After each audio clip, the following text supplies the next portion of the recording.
I traveled to Caracas by air, of course, landing at Maiquetía, right on the shore of the Caribbean. Then we started up through the mountains on one of the most remarkable highways in the world, the Autopista.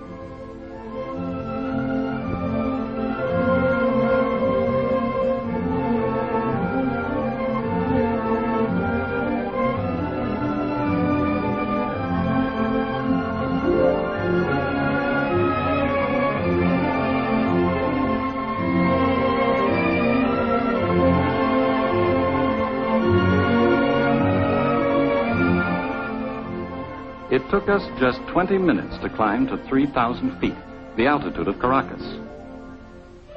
Suddenly, we were in the city.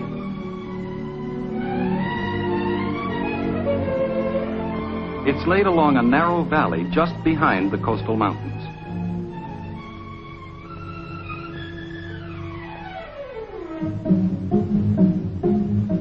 The downtown area is dominated by the Centro Simón Bolívar, a building development something like Radio City, except that superhighways go through it and under it.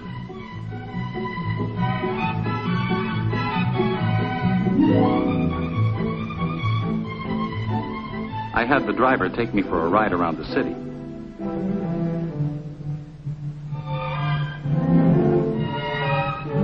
He showed me the new sections in the east, where just 10 years ago there were sugarcane and coffee plantations.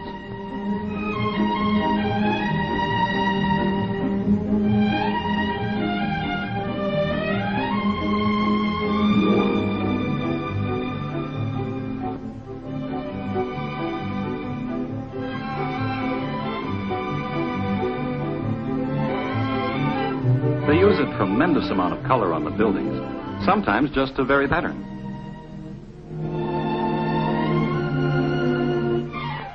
And sometimes for artistic effect.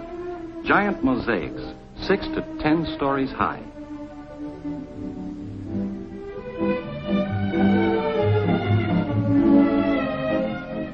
Some of the residential areas are almost futuristic. But others are so quiet and tranquil that you seem to be in another world.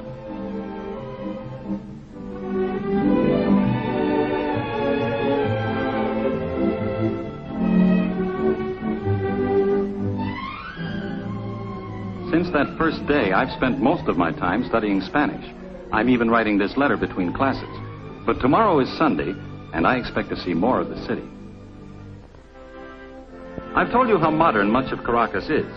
Well, if the rest of the place is modern, they'll have to coin a new word for University City.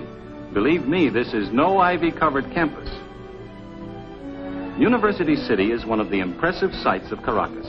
Another example of the prosperity oil has helped to bring to Venezuela.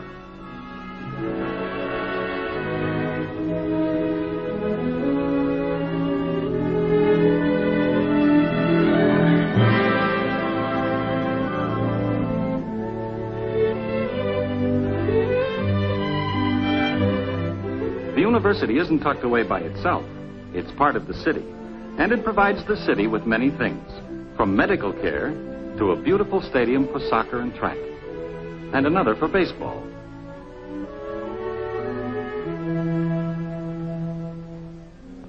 The Caraqueños are especially proud of their low-rent housing projects, huge apartment buildings in clusters on the hillsides. We have nothing like them at home. But some things are just like home. The new business sections, the shop windows filled with goods purchased in the United States,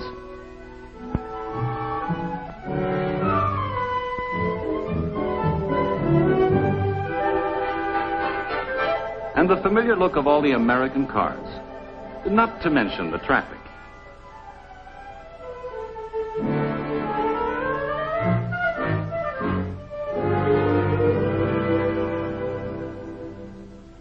I've also seen some of the historic spots of Caracas, like Plaza Bolivar, the old Spanish square with the statue to the liberator, who led 6 South American nations to freedom.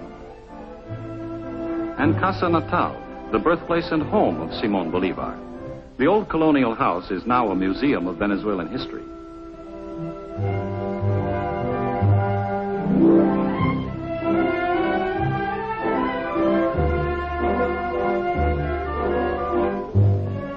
I was told that many families in Caracas still live in gracious old homes like Bolivar's, showing only blank walls on the outside and looking toward beautiful inner patios open to the sky.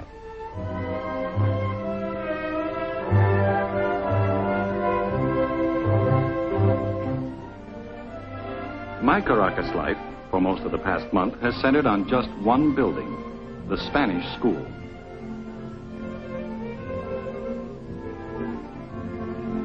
We Norte Americanos study Spanish 8 hours a day, 5.5 days a week. It's been hard work, but it's been worthwhile. Señor Moore, ¿dónde trabaja usted? Yo trabajo en Lagunillas con la Creole Petroleum Corporation. Perfectamente bien, señor Moore. I'm really learning the language now. Just wait until you hear me when you reach Maracaibo next week.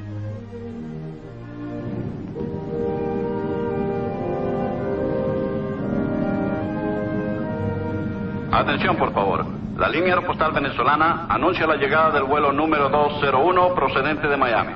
LAV, the Venezuelan airline, announces the arrival of flight 201 from Miami.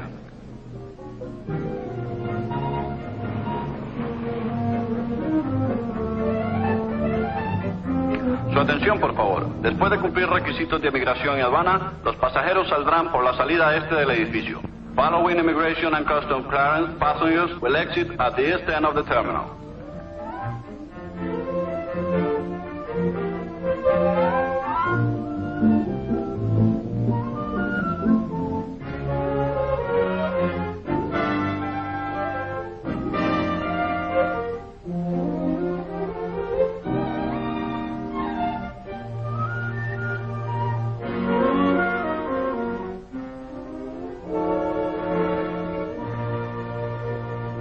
Is this all? No, we have 2 more bags. Tenemos más equipaje. Wait, Jim. Tenemos 2 maletas más. Una grande y una pequeña.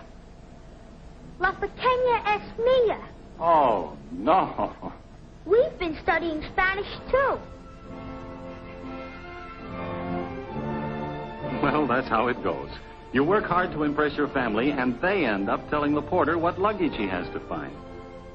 It's good to have them here, though, and I'm looking forward to a good life with them during this assignment in Venezuela.